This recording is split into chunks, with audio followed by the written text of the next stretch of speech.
abortion rights back in the spotlight. Today could finally be the day the Supreme Court rules on the future of Roe versus Wade. CBS 8's Chris Groh has been keeping a close eye on these developments all week long. I heard you in the newsroom talking to a legal expert yesterday. What's kind of the breakdown here? Yeah, we were taking a deep dive into not only the cases, but also the Supreme Court process, because remember, yesterday we saw 4 cases decided.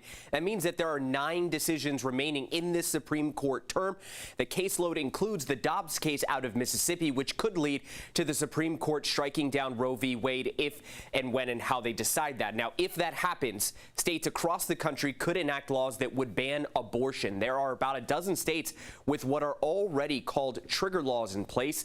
If and when Roe v. Wade is struck down, they would immediately ban abortion. According to a study by UC San Francisco, there are about 202 clinics in those states that would be forced to close. Now, a leaked draft opinion reported by Politico showed that the High Court plans to overturn Roe v. Wade. However, according to the legal analyst that we spoke to, Dan Eaton, that doesn't mean that the decision that we'll hear today or even Monday, in fact, that could be a sort of split decision. In fact, take a listen to how he explained that.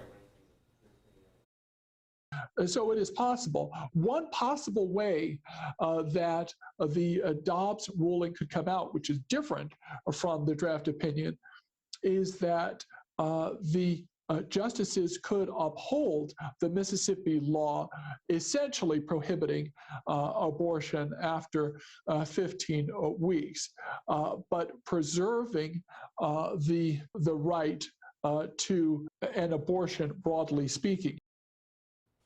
And again, you can see people from both sides of the argument protesting right there in front of the Supreme Court. Now, back here in California, lawmakers approved a bill that would actually protect abortion providers and patients from legal action launched in other states. It's in response to legislation in those states that lets people sue anyone who helps a woman get an abortion. It would immediately become law after Governor Gavin Newsom signs it.